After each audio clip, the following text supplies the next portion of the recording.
What's up, everyone? Welcome back to another episode of Boleros. And we're supposed to record tonight for UP versus LaSalle. And I probably the game is starting, but we just had to record because of that crazy UE versus Adamson game that we just saw. Welo Lingolingo turning into Jordan-esque type of player kanina. It reminded me of the shot. If alam niyo yung the shot Grabe yung from bitin Cleveland. niya. Grabe yung Bitin bitin. no? The composure.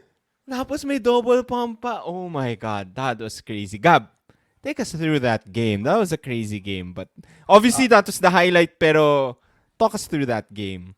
Bago tayo manood ng UP versus LaSalle. Bago tayo manood. We didn't plan for this. We did not plan for this. Wala. Pero ang dami nating thoughts kasi sobrang kagulo. Ano nangyayari sa UAAP? What? Anyway, so I had to sift through my thoughts, because there were a lot. It basically yung tumatakla talaga sa utak ko tong shot ni Welo Lingolingo. As I was saying, grabe yung composure, the awareness of the time left. The awareness of the time left, the hustle to get that offensive rebound, to turn, and then to double pump and kiss it off the glass. That is great. Amazing concentration by Welo Lingolingo. Parang praktisado no? Diba? That is crazy. This is turning out to be a dream season for UE. Ibang klase. After Remo got left, I mean, coming from that, your MVP candidate leaving, we expected UE to just roll over, pero hindi. Hindi. This is wild, and the crowd went crazy. The crowd has been the crowd is back. Would you say the crowd is back? Crowd is back. The crowd has been wild the past 3 or 4 games already. They feel it. After 15 years, they feel it. 2009 was the last time they were in the finals. I think the last time they were they were even in the final 4. And they're playing, as I said, nung last they're playing like there's a chip on their shoulder. They're playing like every game means something. They're playing like it's the last game of the season. It's in the finals. Wow. Grabe. Just so you know, nagbubuhat ako. And when Welo made that shot, I dropped the barbell and made a loud clang. and made a loud clang and buti lang wala yung pa ako nandun or anything kasi sobrang crazy. Wow. I'm trying to sift through my thoughts. Anyway, this game started out exactly how I thought it would, or how I 50% thought it would start out. I told one of the commenters in our last episode, sabi ko, this UE Adamson game is either gonna be exciting or extremely boring to watch, because exciting because these two teams rely a lot on the 3-point shot. Mm-hmm. They like to shoot a ton of threes. They like to move the ball around, locate the open shooter. But they have also had games wherein they could not make anything. They've also had games na grit and grind games. Adamson has had that. UE has had that even in sa Ateneo game, yung first 3 quarters, they scored 37 points. Like in grit and grind. They've had spells of being cold talaga from the field. But this game started out like a shootout. Exactly like how you would expect it. The variability of the 3-point shot. Adamson was making everything. UE was making everything. Precious Momoway started out really hot in this game. Precious hit the 3. Hit the 3 off the glass. That's how you know everything was going for both of these teams. But I thought Precious was aggressive in the first quarter, especially when he saw Barasi come in the game. He was like, barbecue chicken, baby. Barbecue chicken. So, kept them in the game in the first half, actually. Kept him in the game in the first half. Had 10 points in the first quarter. Now he had 2 points the rest of the way. So Adamson clearly tightened up on that end. Kudos also to OJ Ojarikre. I think played spectacular defense on Precious Momoway for most of this game. I think he was held to 4 points the rest of the way. He didn't get 4 his points. Yeah. he didn't get his 13th and 14th point until the last few minutes of this game, which was a crucial shot. So Yeah. kudos to Precious. A lot of it was also missed free throws by Precious Mamaway. Oh, wait, I'm gonna search for the One free of throw 7. numbers. 1 of One 7. of 7. There you go. 14%. Thank you, Sammy. But anyway, the game started out quickly, a lot of shots, and then it came down to the other 50%, which I expected to be a grit and grind game, because the second and third quarters now were grit and grind games. You saw a lot of stops from Adamson, just rotating, doubling when needed, helping when needed. And kudos also to UE. I think UE has been underratedly a good defensive team this season. They've been locking up teams in multiple quarters. Just look at the Ateneo game in the last time out, diba? Fourth quarter, exclusively playing zone, knowing what Ateneo's strengths are, and shutting down Ateneo in the fourth quarter. They did the exact same thing here. I thought both teams played really good defense. There were a ton of blocks by OJ Ojericre. Let me just look it up how many he got. 5 blocks? 7. 3 blocks. 7 blocks. 7 blocks. There you go. Yeah. 7 block shots by OG Ojericre. Just stop after stop. And I thought Adamson had this in the third quarter. I think they led by 10, Same. eventually led by 8. Yeah. And then Ethan Galang. Holy shit, Ethan Galang. Welcome back. Welcome back. Was scoreless until hit 2 back-to-back threes at the end of the second Steph of the Curry third quarter. range. Grabe. And Rainier Maga, scoreless until the fourth, making 2 great layups in the fourth. I actually thought Crucial Adamson layups. Yeah. Yun lang yung 4 points niya, di ba? Yeah, yun lang yung 4 points niya. One of them was a tie the game. Big shots all around. Even in a cold game by John Abate. This is what we said about UE, diba? Yeah.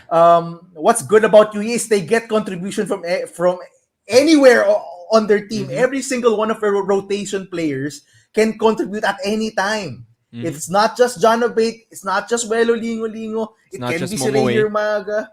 Can be Which we thought it's not- was our main concern nung preseason, di ba? But so far, they've contributed. Devin Fikes Devin was Fikes? hot from 3. Diba? I think he found his stroke in that Ateneo game. In Ateneo. And now it's continuing.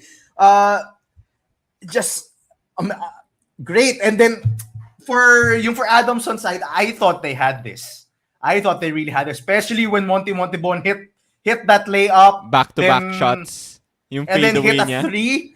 And then yung 3 which bounced in. I really thought, sure na ako that Adamson could not let this go. But UE just made play after play. I'm forgetting who made the next few shots. Anyway, I know Maga was one of them. Yung layups ni Maga, yeah. Yeah, but incredible. May crucial play din yung block ni Momoe that was called a foul. I thought that was a block. But fortunately, I actually thought Ojericre that was a foul. both free throws. Yeah, I actually thought talaga that was para a foul. sa'yo. He got ball on top, but he hit OJ's body. So Pero crucial yung free throws na yun di ba? I think they were just up by like 1 or 2 at that time.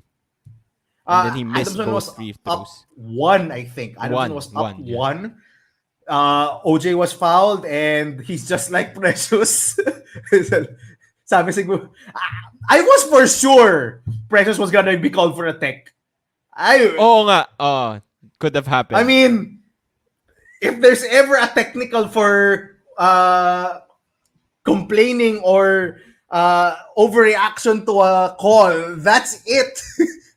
Look how Precious was reacting. Kudos to if the I were ref for keeping his head cool. you kudos to the ref, but on Adamson's side, you're kind of frustrated. That was for sure a technical foul if it were not maybe the last few minutes of the fourth quarter, but they could have gotten an extra free throw out of that. It was a bang play. It's a big play. It ended up in UE's favor. Uh, I'm just forgetting all the moments in this game. I know si uh, Erolon or si was it Mantua who shot that last shot for you for Adamson, or was it Montebon or si Erolon? I'm forgetting already. It's all a blur now. Sobrang grabe ng game.